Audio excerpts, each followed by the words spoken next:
everyone, Cain Dyer here. Last week, I asked people to slide me topics into my comment section of something that they wanted to discuss, talk about. And I've got some really interesting things, and this will definitely be kind of like a little series because there were some really good topics in there. A lot of you put things in my comments, and some of you actually private messaged me with things a little bit more specific, and I love them all.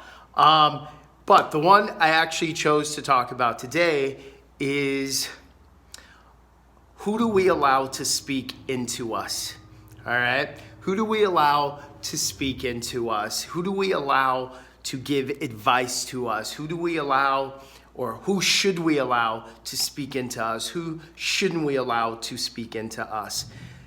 That is so important, and it's going to be so important along your journey. It will be the difference in who you want to become. I should say it'll be the difference in you becoming who you want to become, depending on who you listen to and who you take advice from. So many people will advise you from their space of limitation, okay?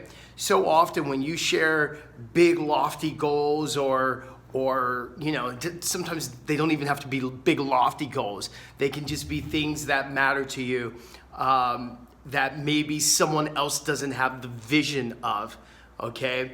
When the universe gave you the vision, that's who the vision came to. It came to you. Whatever it is that you see that you know you want to do, or you feel this calling in your soul or your spirit to do or to go be, that's yours. That is innately yours, okay? And that vision and that goal doesn't belong to everyone else. So you can't expect everyone else to see it as you see it.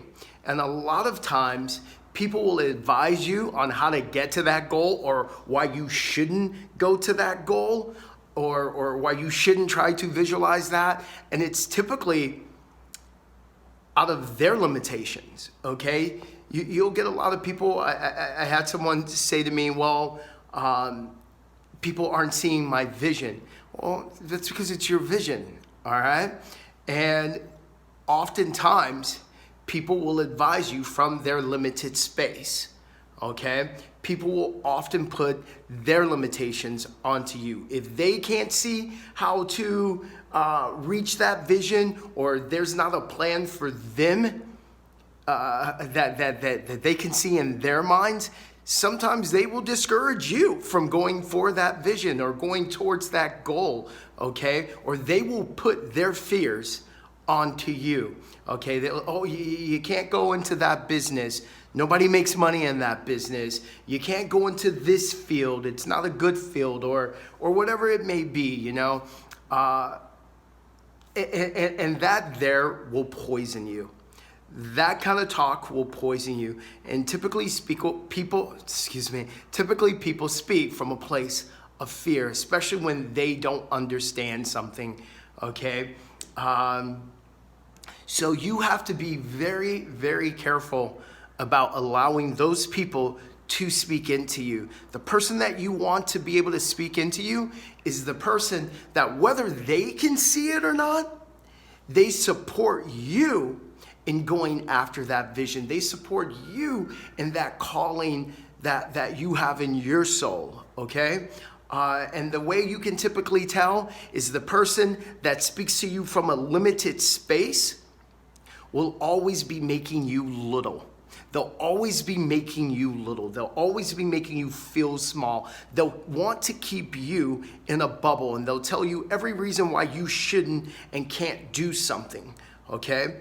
And the person that is supposed to be speaking into you, that you should probably allow to speak into you, is the person that, whether they can see the vision or not, they can see you creating it. They can see you getting there, and they are supportive in that.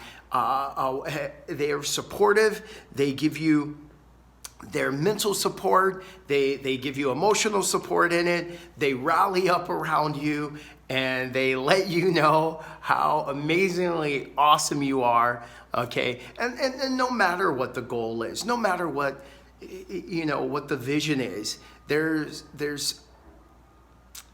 you can support someone constructively.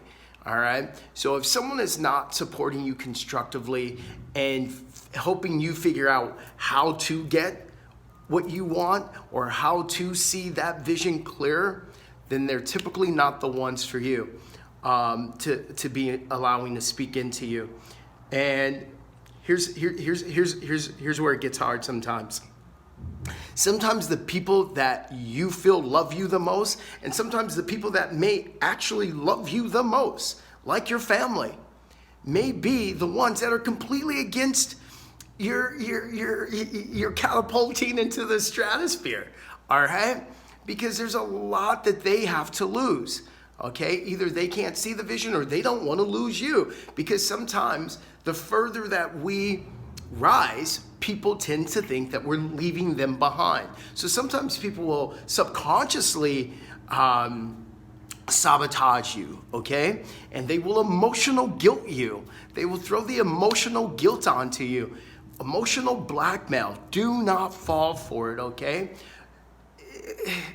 Sometimes people will only give you what they know, okay? So a lot of times if these people have not been able, and you'll know because you'll be able to see where they are in their lives. How much fear do they allow to guide their lives? What kind of bubbles are they stuck in? How big are their constructs? You'll be able to look and see those things. And if you see that those people are so limited, they're probably only just going to give you the same limitations that they have. All right?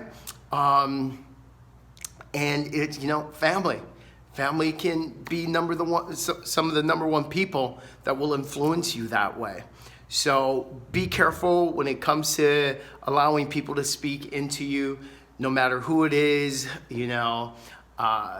If they aren't speaking life, if they aren't speaking expansion, if they aren't speaking growth, if they aren't speaking courage, if they aren't speaking compassion into you, if they aren't speaking endless possibilities into you, then maybe they are voices that you don't need speaking into you.